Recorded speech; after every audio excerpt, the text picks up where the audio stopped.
Welcome to T-SAT online. I'm Naresh, history faculty. ఈరోజు మనం ఈ వీడియోలో మౌర్యుల అనంతర యుగం గురించి నేర్చుకుందాము. మౌర్యుల అనంతర యుగము మౌర్యుల పతనం నుండి గుప్తుల ప్రారంభం వరకు మధ్యలో ఉన్న కాలాన్నే మౌర్యుల అనంతర యుగం అని చెప్పేసి చెప్పుకోవడం జరిగింది.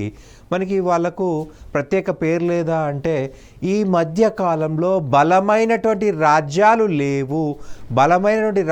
లేని కారణంగా మౌర్యుల అనంతర యుగం అని చెప్పేసి చెప్పుకుంటున్నాము.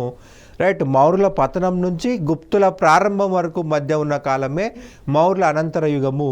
ఈ కాలంలో ఒక బలమైన రాజ్యం అనేది లేదు. రైట్, ఫస్ట్ మనకి చూసినట్లయితే మౌర్యులు అనంతరం భారతదేశంలో 5.5 దశాబ్దాల కాలం రాజకీయ అనైక్యత ఏర్పడింది.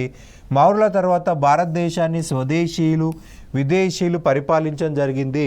క్రీస్తు పూర్వం 2వ శతాబ్దం నుండి క్రీస్తు పూర్వం 3వ శతాబ్దం వరకు వర్తకుల యుగం అనే పేరుతో భారతదేశాన్ని పిలువబడేది. ఎందుకంటే అతి గొప్పగా వ్యాపారము అభివృద్ధి చెందినది. రైట్, భారతీయ యొక్క సుగంధ ద్రవ్యాలు కావచ్చు, బట్టలు కావచ్చు, అందులో ముఖ్యంగా మస్లిన్, క్యాలికో లాంటివి రైట్ యూరోప్ దేశాలకు ఎగుమతి కావడం జరిగింది. మనకి అత్యధిక బంగారము, వెండి ఇవన్నీ కూడా ఇండియాకి వరదలాగా రావడం జరిగింది. రైట్, సో అందుకే మనం ఏమంటున్నాం, వర్తకుల యుగం అని చెప్పి చెప్తా ఉన్నాము. మౌర్యుల అనంతరం భారతదేశాన్ని స్వదేశీయులు ముఖ్యంగా శుంగులు, కాన్వులు పరిపాలించారు. రైట్, విదేశీయులు చూసినట్లయితే ఇండో గ్రీకులు, శకులు, పార్థియన్లు, కుషానులు పరిపాలించడం జరిగింది. రైట్, ఫస్ట్ మనం స్వదేశీయుల నుంచి స్టార్ట్ చేసుకుందాం. శుంగా వంశము, పుష్యమిత్ర శుంగుడి వంశం యొక్క స్థాపకుడు. రైట్, వీళ్ళ రాజధాని విదిష, మధ్యప్రదేశ్. రైట్, వీళ్ళది భరద్వాజ గోత్రము మరియు వీళ్ళు బ్రాహ్మణులు.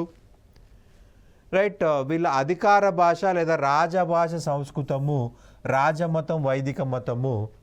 మనకి ప్రధానంగా చూసినట్లయితే హర్ష చరిత్ర అనే గ్రంథం ఉంది. ఈ హర్ష చరిత్ర అనే గ్రంథంలో బాణుడు మౌర్య వంశ పతనం గురించి, శుంగవంశ ప్రారంభం గురించి చెప్పడం జరిగింది. పుష్యమిత్ర శుంగుడు అనేవాడు బ్రాహ్మణ సైనిక అధికారి. ఇతను బృహదదుడు అనేటువంటి చిట్ట చివరి మౌర్య వంశ చక్రవర్తిని సైన్యం ముందే హత్య చేసి రైట్ ఈ యొక్క మౌర్య సామ్రాజ్యాన్ని పతనం చేసినట్టుగా మనకి బాణుడు హర్ష చరిత్రలో రాయడం జరిగింది. రైట్, తన రాజధాని పాటలీపుత్రం కాకుండా విదిషకు మార్చడం జరిగింది. విదిష నుండి పుష్యమిత్ర శుంగుడు పరిపాలన చేయడం జరిగింది. మనకు పురాణాల ప్రకారం చూసినట్లయితే 10 మంది శుంగులు ఈ యొక్క వంశాన్ని పరిపాలించడం జరిగింది.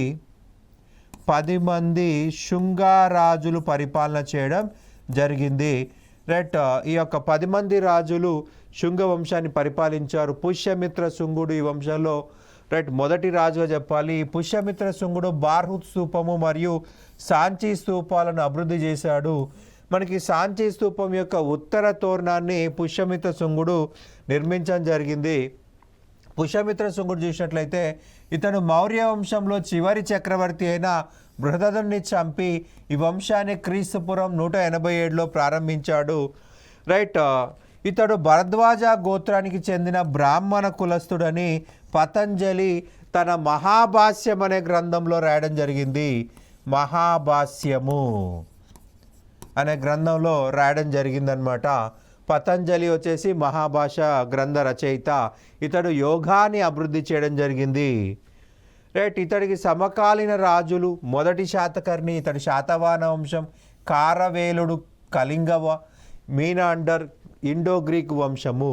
పుష్యమిత్ర శుంగుడు అశ్వమేధ యాగం చేయడం జరిగిందండి. ఈ యాగ అశ్వాన్ని మీనాండర్ అడ్డగించగా పుష్యమిత్ర శుంగుడు అతన్ని ఓడించడం జరిగింది.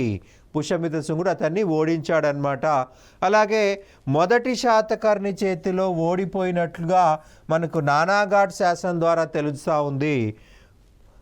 హాతీ గుంప శాసనం ప్రకారం కారవేలుడు పుష్యమిత్ర శుంగాన్ని ఓడించి మగధ నుండి జైన తీర్థంకర్ల విగ్రహాలను కళింగకు తీసుకెళ్లడం జరిగింది. జైన విగ్రహాలను కళింగకి తీసుకువెళ్ళాడు. మనకి ప్రధానంగా చూసినట్లయితే పుష్యమిత్ర శుంగుడు కాలంలో ఉన్నటువంటి పూజారి పతంజలి. పతంజలి మహాభాష్యం ప్రకారము 2 సార్లు అశ్వమేధ యాగం చేశాడు. 2 సార్లు అశ్వమేధ యాగం చేశాడు. మనకి మహాభాష్యం గ్రంథం చూసినట్లయితే పాణిని రాసిన అష్టాధ్యాయి పైన వ్యాఖ్యానము. అష్టాధ్యాయి రైట్, పాణిని రాశాడండి. ఇది సంస్కృత గ్రామర్ సంబంధించినటువంటి గ్రంథము పాణిని. ఈ పాణిని రాసిన అష్టాధ్యాయి పైన వ్యాఖ్యానమే మహాభాష్యం అని చెప్పాల్సి ఉంటుంది. ఈ అష్టాధ్యాయి చాలా క్రిటికల్ సంస్కృతంలో రాయబడింది. ఇది అందరికీ అర్థం కావాలి కాబట్టి మాట్లాడుకునే భాషలో మహాభాష్యం రాశాడు. ఈ గ్రంథంలోనే 2 సార్లు పుష్యమిత్ర శుంగుడు అశ్వమేధ యాగం చేసినట్టుగా రాయడం జరిగింది. ఇక నెక్స్ట్ చూసినట్లయితే అగ్నిమిత్రుడు పుష్యమిత్ర శుంగుడి యొక్క కుమారుడు. రైట్, విదర్భ ప్రాంతాన్ని ఆక్రమించాడు. విదర్భ ప్రాంతము అంటే మహారాష్ట్ర ప్రాంతం, ఆదిలాబాదు పైన ఉన్నటువంటి మహారాష్ట్ర ప్రాంతమే విదర్భ ప్రాంతము. ఇతడి గురించి తెలియజేసిన గ్రంథం మాలవికాగ్ని మిత్రం అని గుర్తుపెట్టుకోవాలి. కాళిదాసు 2వ చంద్రగుప్తుడి కాలంలో మాలవికాగ్ని మిత్రం అనే గ్రంథాన్ని రాయడం జరిగింది. ఇది ఒక నాటకము. రైట్, ఈ నాటకంలో విదర్భ యువరాణి మాలవిక మరియు అగ్నిమిత్రుడు గురించి వివరణ ఉందన్నమాట. వాళ్ళిద్దరి యొక్క ప్రేమాయణం గురించి ఇందులో రాయడం జరిగింది.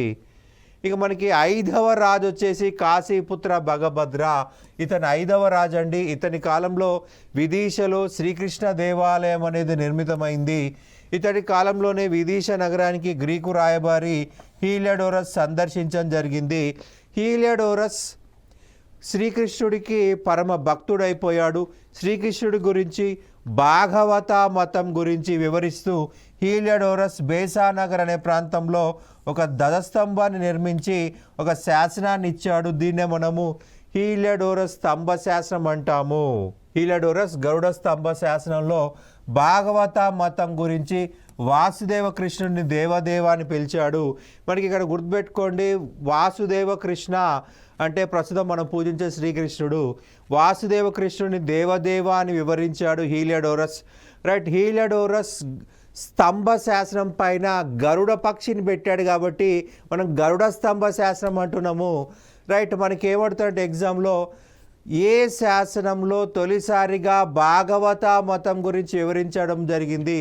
బేసానగర్ గరుడ స్తంభ శాసనము, లేదా దాన్ని మనం ఏమంటాం అంటే హీలియోడోరస్ స్తంభ శాసనం అంటాం. హీలియోడోరస్ ఇచ్చాడు కాబట్టి హీలియోడోరస్ స్తంభ శాసనము. గరుడ పక్షి దానిపైన కనిపిస్తుంది కాబట్టి గరుడ పక్షి రైట్, హీలియోడోరస్ లేదా బేసానగర్ గరుడ స్తంభ శాసనం అంటాము. అది గుర్తుపెట్టుకోవాలి. భగభద్రుడి గురించి బేసానగర్ స్తంభ శాసనం ద్వారా తెలుసుకోవచ్చు. రైట్, హీలియోడోరస్ తనకు తానుగా పరమ భాగవత అని పిలుచుకున్నాడు. పరమ భాగవత అంటే నేను చాలా గొప్ప శ్రీకృష్ణుడి భక్తుణ్ణి అంటున్నాడు. మనకి భాగవత మతం మరి దేని గురించి వివరిస్తుందయ్యా అంటే భక్తి గురించి వివరించేటువంటి మతము. భక్తి గురించి వివరించే మతం భాగవత మతము. భక్తిలో మధ్యవర్తులు ఉండరు. భక్తిలో విగ్రహారాధన ఉండదు. భక్తిలో మధ్యవర్తులు ఉండరు. మనము దేవునికి అర్పించుకోవడమే భక్తి. సో ఇక్కడ విగ్రహారాధన ఉండదు. విగ్రహం అనేది ఒక మధ్యవర్తి. రైట్, మధ్యలో పూజారులు అనేవాళ్ళు మధ్యవర్తులు. ఈ భక్తిని ప్రచారం చేసిందే భాగవత మతము. వాసుదేవ కృష్ణుడు అందులో మొదటి ముఖ్యమైన దేవుడు. టోటల్గా 5 దేవతల్ని పూజించారండి ఈ యొక్క మతంలో. వాసుదేవ కృష్ణ, బలరామ మొదటి తరానికి చెందినటువంటి దేవతలు. రైట్, అలాగే మనకి సాబా వాసుదేవ కృష్ణ జాంబవతి యొక్క కుమారుడు. రైట్, వాసుదేవ కృష్ణుడు రుక్మిణి యొక్క కుమారుడు వచ్చేసి ప్రద్యుమ్న. సాబా ప్రద్యుమ్న వచ్చేసి 2nd తరానికి చెందినటువంటి దేవతలు. అనిరుద్ధ రైట్, ప్రద్యుమ్నుడు ప్రభావతి యొక్క కుమారుడు. సో టోటల్గా 5 దేవతలని భాగవత మొత్తంలో పూజించడం జరిగింది. ఈ 5 దేవతలు రైట్ భక్తి మార్గాన్ని ప్రచారం చేసినట్టుగా వాళ్ళు భావిస్తారు. వాసుదేవ కృష్ణ, బలరామ, ప్రద్యుమ్న, సాబా, అనిరుద్ధ ఈ 5 దేవతలకు సంబంధించిన సమాచారం మనకి భాగవత మతంలో కనిపిస్తుంది. భాగవత మతం గురించి వచ్చే శాస్త్రం అంటే హీలియోడోరస్ గరుడ స్తంభ శాస్త్రము లేదా బేసానగర్ గరుడ స్తంభ శాస్త్రం అంటాము. ఇక నెక్స్ట్ చూసినట్లయితే దేవభూతి 10వ రాజితను. శుంగ వంశంలో చివరి రాజు 10వ రాజు, రైట్, చిట్ట చివరి చక్రవర్తి. క్రీస్తుపూర్వం 75లో ఇతడి మంత్రి అయిన వాసుదేవ కాన్వా ఇతన్ని వధించి శుంగ వంశాన్ని అంతం చేయడం జరిగింది. నెక్స్ట్ చూసినట్లయితే కాన్వా వంశము, వీరి రాజధాని పాటలీపుత్ర. కాన్వాయన అనే గోత్రానికి చెందిన బ్రాహ్మణులు కాబట్టి కాన్వ వంశం అనే పేరు తీసుకున్నారు. రైట్, వాసుదేవ కాన్వా ఇతను దేవభూతిని చంపేసి మగధ యొక్క రాజధానిని విదిశ నుండి పాటలీపుత్రానికి మార్చడం జరిగిందండి. పాటలీపుత్రానికి మార్చాడు. సో మళ్ళీ రాజధాని పాటలీపుత్రంకి వచ్చింది. మనకి శుంగుల కాలంలో రాజధాని విదిశ, రైట్, మనకి మళ్ళీ కాన్వ కాలంలో పాటలీపుత్రం వచ్చేసింది. ఇతడి అనంతరం భూమిపుత్ర, నారాయణ, సుశర్మలు పరిపాలించడం జరిగింది. రైట్, కాన్వ వంశంలో చిట్ట చివరి చక్రవర్తి, చిట్ట చివరి రాజు సుశర్మ. రైట్, శాతవాహన అయినటువంటి పులోమావి, మొదటి పులోమావి ఇతన్ని వధించి పాటలీపుత్రాన్ని ఆక్రమించడం జరిగింది. మనకు వాయు పురాణం చూసినట్లయితే వాయు పురాణంలో ఏం రాసిందయ్యా అంటే, రైట్, మనకి ఆంధ్ర రాజు మగధపై దాడి చేసి సుశర్మను చంపేశారు అని చెప్పేసి రాయడం జరిగింది. ఆంధ్ర రాజు రైట్, మగధపై దాడి చేసి సుశర్మను చంపేసని రాశాడు. కానీ ఇక్కడ మొదటి పులోమావి అనేది పేరు ఇవ్వలేదు. మొదటి పులోమావి శాతవాహన రాజు. శాతవాహనులు తెలుగు ప్రాంతానికి చెందిన వాళ్ళు కాబట్టి పురాణాల్లో ఆంధ్ర రాజులు అన్నారు.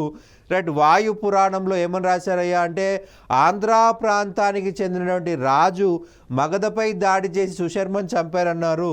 సో అతనికి సమకాలీనంగా ఆంధ్రాలో ఉన్న రాజు మొదటి పులోమావి. అయితే మనకి పురాణాలను బట్టి చెప్పొచ్చా అంటే, అతనికి సంబంధించిన ఇంకేమైనా ఆధారాలు ఉన్నాయా చూసుకోవాలి, శాసనాలు కానీ నాణ్యాలు కానీ. రైట్, మొదటి పులోమావి యొక్క నాణ్యాలు పాత పాటలీపుత్రంలో కుమ్రాహార అనే ప్రాంతంలో ఉన్నాయి. రైట్, కుమ్రాహార అనే పాత పాటలీపుత్రం అంటున్నాము, ఓల్డ్ పాటలీపుత్రం అంటున్నాము. అలాగే అలహాబాద్ అనే ప్రాంతంలో కూడా ఇతని నాణ్యాలు దొరికాయి. రైట్, కుమ్రాహార అనే ప్రాంతంలో, అలహాబాద్ అనే ప్రాంతంలో మొదటి పులోమావి నాణ్యాలు దొరికాయి. కాబట్టి ఈ యొక్క మొదటి పులోమావే సుశర్మను చంపి మగధను ఆక్రమించినట్టుగా తెలుస్తూ ఉంది. ఇక నెక్స్ట్ చూసినట్లయితే విదేశీయులు. మౌర్యుల పతనం తర్వాత వాయువ్య భారతదేశాన్ని ఆక్రమించినటువంటి వాళ్ళు ఈ యొక్క ఇండో గ్రీకులు. వీరినే యవనులు అంటున్నాం, బ్యాక్ట్రియన్లు అని కూడా అంటున్నాము. యవనులు అంటే అర్థం వచ్చేసి పశ్చిమ దేశాల నుంచి భారతదేశానికి వచ్చిన వాళ్ళు యవనులు. రైట్, పశ్చిమ దేశం నుంచి ఇండియాకు వచ్చిన వాళ్ళు యవనులు. అది భాషాపరమైంది, ఏ ఒక్క మతానికి యొక్క వ్యక్తులకు సంబంధించింది కాదు. రైట్, బ్యాక్ట్రియా అనే ప్రాంతం నుంచి వచ్చారు కాబట్టి బ్యాక్ట్రియన్స్ అని కూడా అంటున్నాము. బ్యాక్ట్రియా, దీన్నే ఇప్పుడు మనం బాల్కన్ పిలుస్తున్నాం. ఆఫ్ఘనిస్తాన్ బాల్క్ అనే ప్రాంతం నుంచి వచ్చారు. ఆ కాలంలో బ్యాక్ట్రియా అన్నారు, ఇప్పుడు బాల్క్ అంటున్నాము. వీళ్ళ రాజధాని సకలా, దాన్నే ఇప్పుడు మనం సియాల్కోట్ అంటున్నాము. సియాల్కోట్ ప్రస్తుతం పాకిస్తాన్కి వెళ్ళిపోయింది.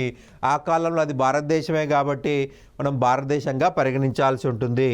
రైట్, భారతదేశ చరిత్రలో తొలిసారిగా బంగారు నాణాలను ప్రవేశపెట్టింది ఇండో గ్రీకులే. రైట్, ఇండో గ్రీకులు అని చెప్పాల్సి ఉంటుంది. ఈ వంశం యొక్క స్థాపకుడు డియోడోటస్. అయితే ఇతని యొక్క కుమారుడు డెమెట్రియస్ భారతదేశంపై దండయాత్ర చేసి భారతదేశాన్ని ఆక్రమించుకొని సకలా కేంద్రంగా తన రాజ్యాన్ని ప్రారంభించడం జరిగింది. భారతదేశంలో తొలి ఇండో గ్రీకు రాజు అంటే డెమెట్రియస్ అనాలి. మరి వీళ్ళు గ్రీకులు కదా, ఇండో గ్రీకులు ఏంటి? ఇండియాకు వచ్చిన తర్వాత ఇండియా యొక్క లక్షణాలన్నీ వాళ్ళ లక్షణాలుగా పాటించారు. ఇండియా యొక్క సంస్కృతిని పాటించారు. ఇండియా యొక్క మతాలని, భాషలను ఉపయోగించారు. కాబట్టి ఇండో గ్రీకులు అంటున్నాము. బౌద్ధ మతాన్ని పాటించారు. సంస్కృత భాషని, ప్రాకృత భాషని, పాలీ భాషను ఉపయోగించారు. అందుకే వీళ్ళని ఇండో గ్రీకులు అంటున్నాము. భారతీయ మతాన్ని, భారతీయ భాషలని ఉపయోగించారు. అందుకే వీళ్ళని ఇండో గ్రీకులు అంటున్నాము. వీరికే మరి ఒక పేరు బ్యాక్ట్రియన్ గ్రీకులు. బ్యాక్ట్రియన్ గ్రీకులు, ఇండో గ్రీకులన్నా బ్యాక్ట్రియన్ గ్రీకులన్నా ఒకరే. రైట్. డెమిట్రియస్ తన బంగారు నాణాలపైన కరోస్టీ లిపిని గ్రీకు భాషను ఉపయోగించారు. కరోస్టీ లిపిని గ్రీకు భాషను ఉపయోగించారు. డెమిట్రియస్కు సమకాలీనమైన వారు పుష్యమిత్ర శుంగుడు, కారవేలుడు, మొదటి శాతకర్ణి. ఇండో గ్రీక్ వంశంలో అతి గొప్ప రాజు మీనాండర్. రైట్. ఇతను బౌద్ధ మత అభిమాని. ఇతని ఆస్థానంలో నాగసేనుడు అనేటువంటి రచయిత ఉండేవాడు. ఇతడు పాలీ భాషలో రచించిన గ్రంథము మిలింద పన్హా. రైట్. మిలింద పన్హా, మిలిందుడు. రైట్. మీనాండర్నే మిలిందుడు అని చెప్పడం జరిగింది. రైట్. మిలిందుడు లేదా మీనాండర్ బౌద్ధ మతంలోకి కన్వర్ట్ కావడం జరిగింది. బౌద్ధ మతంలో కన్వర్ట్ అయిన తర్వాత అతనికి అనేక సమస్యలు ఎదురయ్యాయి. సో వాటిని నాగసేనని అడగడం జరిగింది. పన్హా అంటే ప్రశ్నలు, మిలిందుడి ప్రశ్నలు. నాగసేన మిలిందుడు మధ్య జరిగిన సంభాషణలే మిలింద పన్హో అన్నమాట. ఏ భాషలో రాశాడండి? పాలీ భాషలో రాశాడు. రైట్. మనకి ఇక్కడ నాణాలని రెండు వైపులా ముద్రించడం ప్రారంభించింది కూడా మీనాండర్ అని చెప్పాలి.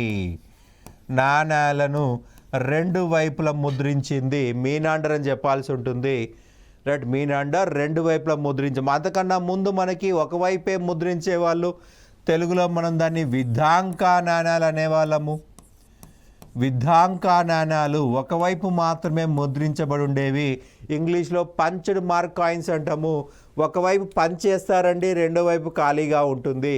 కానీ ఈయన ఏం చేశాడు మీనాండర్ అంటే రెండు వైపులా నాణాలను ముద్రించడం ప్రారంభించడం జరిగింది. రైట్. రెండు వైపులా ఫ్రంట్ సైడ్ని బ్యాక్ సైడ్ ముద్రించాడు. ఒకవైపు తన సమాచారాన్ని, మరి ఒక వైపు గౌతమ బుద్ధుని సమాచారాన్ని కూడా ముద్రించాడు మీనాండర్. ఇక నెక్స్ట్ చూసినట్లయితే శకులు. రైట్. మీనాండర్ తర్వాత వచ్చిన వాళ్ళు అసమర్థులు కాబట్టి సునాయాసంగా శకులు భారతదేశానికి వచ్చారు. ఈ శకులు భారతదేశానికి రావడానికి గల కారణం వచ్చేసి భారతదేశంలో వాయువ్య భారతదేశం బలహీనంగా ఉండడం, రెండోది చైనా గోడ. చైనా గోడ కూడా ఒక కారణం అని చెప్పాల్సి ఉంటుంది.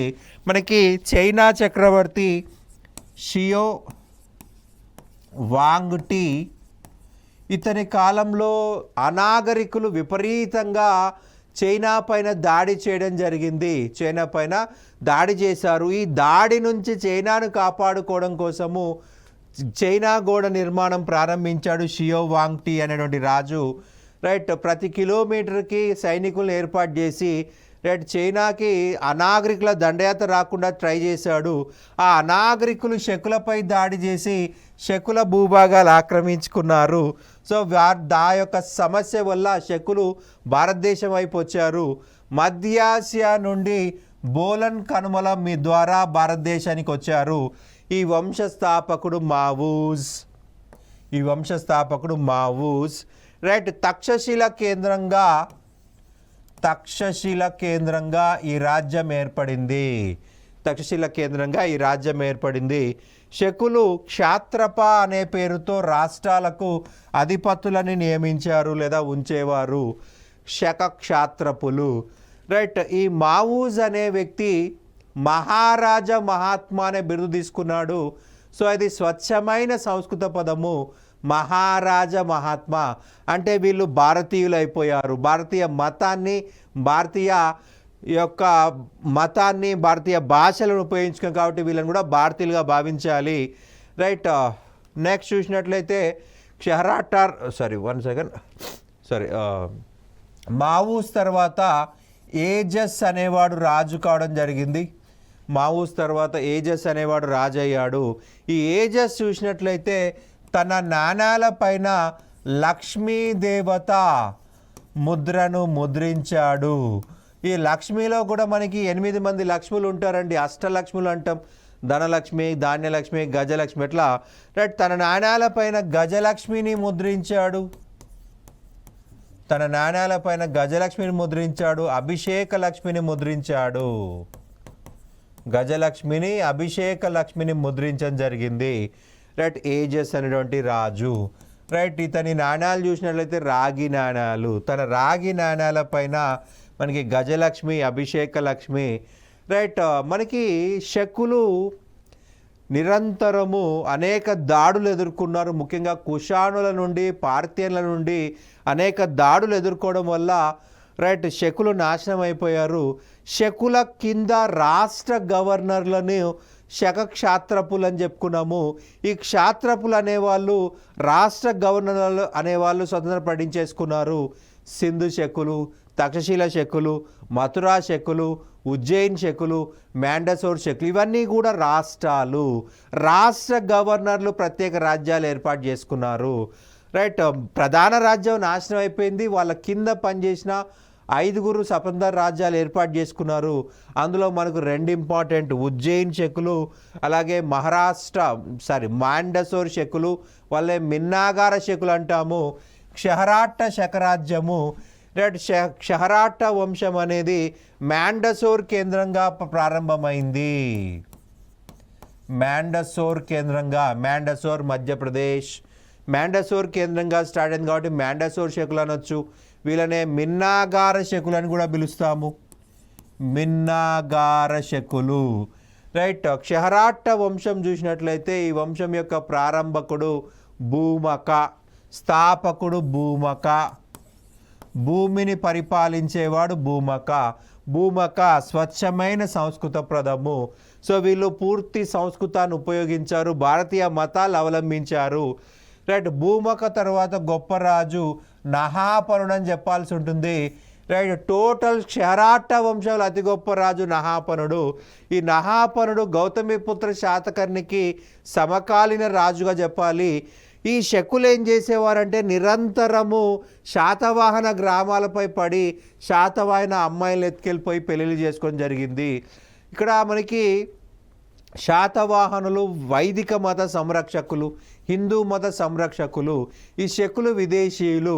సో విదేశీయులు వచ్చేసి హైందవ మతం లేదా వైదిక మత మహిళల్ని పెళ్లి చేసుకోవడం వల్ల సంకరజాతి పుట్టుకొస్తూ ఉంది. వాళ్ళు విదేశీయులు, వాళ్ళకి హిందూ మతానికి ఏ సంబంధం లేదు, వాళ్ళకి వైదిక మతానికి ఏ సంబంధం లేదు. సో ఇక్కడ మనకి మిక్స్డ్ బ్రీడ్ లాంటిది ఏర్పడుతూ ఉంది. సో దాన్ని వ్యతిరేకిస్తూ గౌతమిపుత్ర శాతకర్ణి నహాపనతోటి 18 సంవత్సరాల పాటు యుద్ధం చేయడం జరిగింది. రైట్, వీళ్ళిద్దరి మధ్య జరిగిన ప్రధాన యుద్ధమే గోవర్ధన హారా యుద్ధము. గోవర్ధన హారా యుద్ధము. ఈ యుద్ధానంతరము గౌతమిపుత్ర శాతకర్ణి నహాపనుని చంపేయడం జరిగింది. నహాపనుడి మరణాంతరం అతని వెండి నాణాలను పునర్ముద్రించాడు. ఫ్రంట్ వైపు నహాపన సమాచారం, బ్యాక్ వైపు ఈ యొక్క గౌతమిపుత్ర సమాచారం కనిపిస్తుంది. రైట్, గౌతమిపుత్ర శాతకర్ణి నహాపనుడి వెండి నాణాలను పునర్ముద్రించాడండి. మనకు అడిగే క్వశ్చన్ ఏంటంటే ఈ పునర్ముద్రిత నాణాలు ఎక్కడ దొరికాయి?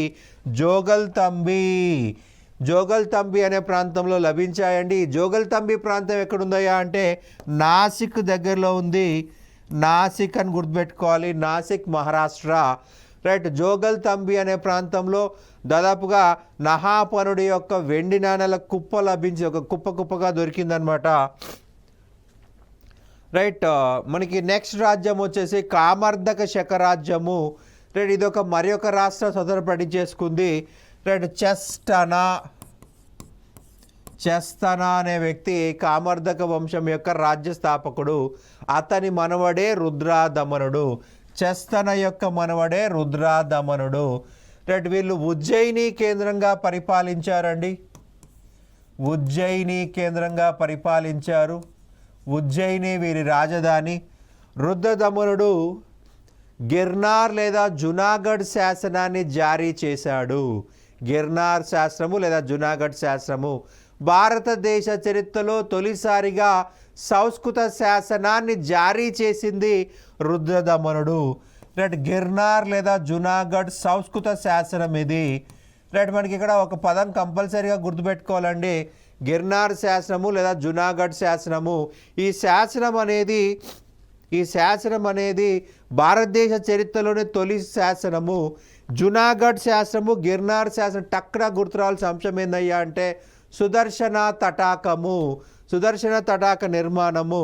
రుద్రదమనుడు ఈ యొక్క సుదర్శన తటాకాన్ని పునర్నిర్మించడం జరిగింది. రుద్రదమనుడు శాతవాహన 24వ చక్రవర్తి అయిన వాసిష్ఠపుత్ర పులోమావి లేదా రెండవ పులోమావిని ఓడించాడు. రైట్, రెండవ పులోమావి ఓడిపోయి ప్రతిష్టానాపురం నుండి రాజధానిని ధాన్యాకటకానికి మార్చడం జరిగింది. కృష్ణా నదీ తీరంలోని ధాన్యాకటకానికి వెళ్ళిపోయాడు.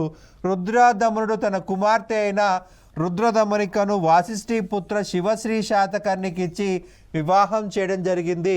ఈ రుద్రదమనిక యొక్క భర్త శివశ్రీ శాతకర్ణి ఈ ప్రతిష్టానపురం లేదా మహారాష్ట్ర నుంచి పరిపాలన చేయడం జరిగింది. రుద్రదమనుడి పేరు మీద పరిపాలించడం జరిగింది. రైట్, ఈ వంశంలో చిట్ట చివరి రాజు రుద్రసింహుడు, మూడవ రుద్రసింహుడు. రైట్, మనకి ఇతడికి రెండవ చంద్రగుప్తుడు వధించి షకారి అనే బిరుదు పొందాడు. సో మనకి ఇక్కడ చిన్న అడిషనల్ సమాచారం అండి. సుదర్శన తటాకము, ఈ సుదర్శన తటాకము నిర్మించింది చంద్రగుప్త మౌర్యుడు. రైట్, దానికి కాలువలు కట్టించింది అశోకుడు అని చెప్పుకున్నాము. మనకు ఆ సమాచారం ఎలా తెలిసిందయ్యా అంటే గిర్నార్ సంస్కృత శాసనం నుండి. రైట్, ఈ శాసనంలో ఏం చెప్పాడయ్యా అంటే రుద్రదమనుడు కాలంలో ఈ యొక్క సుదర్శన తటాకానికి గండి పడింది. రైట్, ప్రణయ మరియు విస్తి అనే పన్నులు వసూలు చేయకుండా రైట్ సుదర్శన తటాకానికి మరమ్మతులు చేపట్టినట్టుగా, పునర్నిర్మాణం చేపట్టినట్టుగా రాయడం జరిగింది. ప్రణయ ఎమర్జెన్సీ ట్యాక్స్, అత్యవసర పరిస్థితుల్లో వసూలు చేసే పన్ను. రైట్, విస్తి వెట్టి చాకిరి, ఒక ప్రాంతంలో అభివృద్ధి కార్యక్రమాలు జరుగుతున్నప్పుడు ఆ ప్రాంత ప్రజలు స్వచ్ఛందంగా వచ్చి పని చేయాలి, దాన్నే మనం విస్తి అంటున్నాం, వెట్టి చాకరీ అంటున్నాము. చంద్రగుప్త మౌర్యుడు సుదర్శన తటాకం నిర్మించాడు, దానికి కాలువలు కట్టించింది అశోకుడు, దానికి మరమ్మత్తు చేసింది రుద్రదమనుడు అని చెప్పేసి గిర్నార్ సంస్కృత శాసనంలో సుదర్శన తటాకం గురించి రాశాడు రుద్రదమనుడు. ఇక నెక్స్ట్ చూసినట్లయితే పార్థియన్లు, ఇరాన్ యొక్క ఉత్తర ప్రాంతంని పార్థియా అంటామండి. ఇక్కడ నుంచి భారతదేశానికి వచ్చారు కాబట్టి పార్థియన్లు అన్నారు. పార్థియన్లనే పహలవులు అని కూడా అంటారు, లేదా పార్థియన్లు పహలవులు ఇద్దరు అంటారు. పార్థియన్ వంశ స్థాపకుడు వోనోనిస్. రైట్, ఈ వంశంలో గొప్ప రాజు Gondophares. Right, Gondophares కాలంలో జీసస్ యొక్క శిష్యుడైన సెయింట్ థామస్ భారతదేశానికి రావడం జరిగింది. మనకి ఈ యొక్క గోండ ఫెర్నెస్ అనే వ్యక్తి పుస్తకాల తయారీ గురించి నేర్చుకురమ్మని తన రాయబారుల్ని సిరియాకి పంపించాడు. బుక్ బైండింగ్ టెక్నాలజీ నేర్చుకురమ్మని. వాళ్ళు అక్కడ సెయింట్ థామస్ని చూసి భారతదేశానికి ఆహ్వానించారు. సెయింట్ థామస్ భారతదేశానికి వచ్చాడు. భారతదేశంలో గోండ ఫెర్నెస్కి క్రైస్తవ మతం ఇచ్చాడు. కేరళ, తమిళనాడు ప్రాంతంలో క్రైస్తవ మత ప్రచారం చేయబడ్డాడు. అయితే ఈ సెయింట్ థామస్ని మద్రాసు దగ్గర హత్య చేయడం జరిగింది. రైట్, ఇతను మత ప్రచారం చేయని నచ్చని వాళ్ళు అతన్ని హత్య చేయించేశారు. సెయింట్ థామస్ యొక్క సమాధిని మార్కోపోలో మద్రాసు సమీపంలో చూశానని ది ట్రావెల్స్ అనే గ్రంథంలో తెలియజేయడం జరిగింది. రైట్, మనకి మార్కోపోలో రుద్రమదేవి కాలంలో భారతదేశాన్ని సందర్శించాడండి. మార్కోపోలో రుద్రమదేవి కాలంలో కాకతీయ రుద్రమదేవి కాలంలో మార్కోపోలో ఇండియాకు వచ్చాడు. రైట్, ఏం చెప్పాడు? సెయింట్ థామస్ యొక్క సమాధిని మద్రాసు సమీపంలో చూశాలని ది ట్రావెల్స్ అనే గ్రంథంలో చెప్పాడు. రైట్, మార్కోపోలో ఇతనికి సమకాలీనుడు కాదండి, రుద్రమదేవికి సమకాలీనుడు. రైట్, గోండ ఫెర్నెస్కి సమకాలీనుడు కాదు, రుద్రమదేవికి సమకాలీనం గుర్తుపెట్టుకోవాలి. రైట్, మనకి ప్రధానంగా ముందున్న సమాచారం రాయడం అనేది సరిపోతుంది. ఈ యొక్క చాప్టర్లో మనం మౌర్య అనంతయుగం గురించి నేర్చుకుందాము. ఓకే, నెక్స్ట్ చాప్టర్లో మనకి ఇంకా డీటెయిల్గా మౌర్య అనంతయుగం గురించి నేర్చుకుందాము. Thank you.